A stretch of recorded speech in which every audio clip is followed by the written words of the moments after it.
धार्मिक मान्यताओं के अनुसार सावन के महीने में सावन सोमवार का व्रत रखकर अगर सावन सोमवार की कथा की जाए तो इससे जीवन के सभी दुखों का अंत होता है।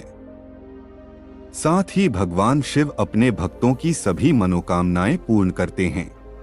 ऐसा माना जाता है कि अगर जीवन में कोई समस्या आ रही है या आर्थिक स्थिति खराब है या करियर में सफलता नहीं मिल रही है तो सावन सोमवार के व्रत करके और व्रत कथा पढ़कर जीवन के सभी कष्टों को दूर किया जा सकता है।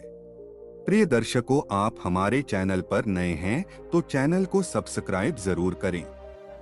चलिए अब हम आपको कहानी सुनाते हैं। एक समय की बात है, किसी नगर में एक साहूकार रहता था।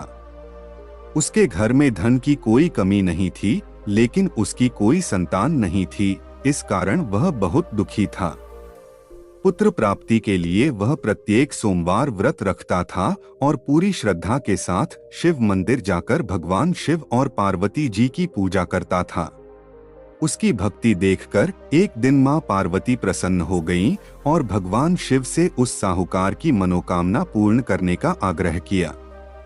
पार्वती जी की इच्छा सुनकर भगवान शिव ने कहा कि हे पार्वती, इस संसार में हर प्राणी को उसके कर्मों का फल मिलता है और जिसके भाग्य में जो हो उसे भोगना ही पड़ता है।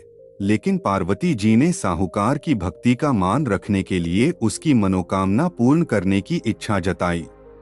माता पार्वती के आग्रह पर शिवजी ने साहूकार को पुत्र प्राप्ति का वरदान तो दिया, लेकिन साथ ही यह भी कहा कि उसके बालक की आयु केवल 12 वर्ष होगी। माता पार्वती और भगवान शिव की बातचीत को साहूकार सुन रहा था। उसे ना तो इस बात की खुशी थी और ना ही दुख। वह पहले की भांति शिवजी की पूजा करता रहा। कुछ समय के बाद साहूकार के घर एक पुत्र का जन्म हुआ। जब वह बालक 11 वर्ष का हुआ तो उसे पढ़ने के लिए काशी भेज दिया गया। साहूकार ने पुत्र के मामा को बुलाकर उसे बहुत सारा धन दिया और कहा कि तुम इस बालक को काशी विद्या प्राप्ति के लिए ले जाओ और मार्ग में यज्ञ कराना। जहां भी यज्ञ कराओ वहां ब्राह्मणों को भोजन कराते और दक्षिणा देते हुए जाना। दोनों मामा भांजे इसी तरह यज्ञ कराते और ब्राह्मणों को दान दक्षिणा देते काशी की ओर चल पड़े। रात में एक नगर पड़ा जहां नगर के राजा की कन्या का विवाह था, लेकिन जिस राजकुमार से उसका विवाह होने वाला था वह एक आंख से काना था। राजकुमार के पिता ने अपने पुत्र के काना होने की बात को छुपाने के लिए एक चाल सोची।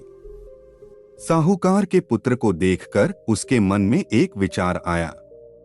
उसने सोचा क्यों न इस लड़के को दूल्हा बनाकर राजकुमारी से विवाह करा दूं।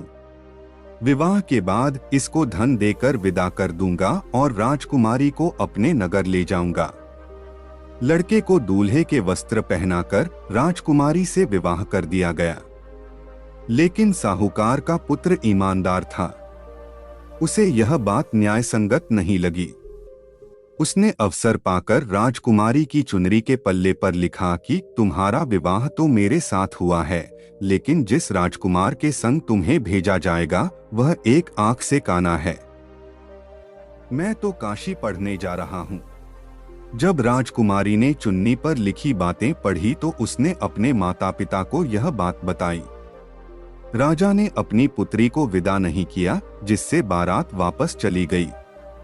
दूसरी ओर साहूकार का लड़का और उसका मामा काशी पहुंचे और वहां जाकर उन्होंने यज्ञ किया।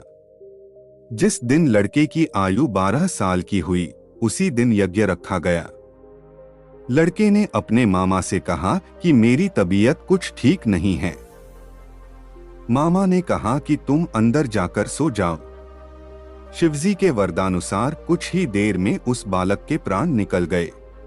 मृत भांजे को देख उसके मामा ने विलाप शुरू किया। संयोगवश उसी समय शिवजी और माता पार्वती उधर से जा रहे थे। पार्वती जी ने भगवान से कहा, स्वामी, मुझे इसके रोने के स्वर सहन नहीं हो रहा। आप इस व्यक्ति के कष्ट को अवश्य दूर करें। जब शिवजी मृत बालक के समीप गए तो वह बोले कि यह उसी साहूकार का पुत्र है जिसे मैंने 12 वर्ष की आयु का वरदान दिया था। अब इसकी आयु पूरी हो चुकी है। लेकिन मातृभाव से विभोर माता पार्वती ने कहा कि हे महादेव, आप इस बालक को और आयु देने की कृपा करें, अन्यथा इसके वियोग में इसके माता पिता भी तड़प तड़प कर मर जाएंगे। माता पार्वती के आग्रह पर भगवान शिव ने उस लड़के को जीवित होने का वरदान दिया। शिवजी की कृपा से वह लड़का जीवित हो गया। शिक्षा समाप्त करके लड़का मामा के साथ अपने नगर की ओर चल दिया। दोनों चलते हुए उसी नगर में पहुंचे जहां उसका विवाह हुआ था। उस नगर में भी उन्होंने यज्ञ का आयोजन किया। उस लड़के के ससुर ने उसे पहचान लिया और महल में ले जाकर उसकी खातिरदारी की और अपनी पुत्री को विदा किया। इधर साहूकार और उसकी पत्नी भूखे प्यासे रहकर बेटे की प्रतीक्षा कर रहे थे। उन्होंने प्रण कर रखा था कि यदि उन्हें अपने बेटे की मृत्यु का समाचार मिला तो वह भी प्राण त्याग देंगे, परंतु अपने बेटे के जीवित होने का समाचार पाकर वह बेहद प्रसन्न हुए। उसी रात भगवान शिव ने व्यापारी के स्वप्न में आकर कहा, हे श्रेष्ठी, मैंने तेरे सोमवार के व्रत करने और व्रत कथा सुनने से प्रसन्न होकर तेरे पुत्र को लंबी आयु प्रदान की है।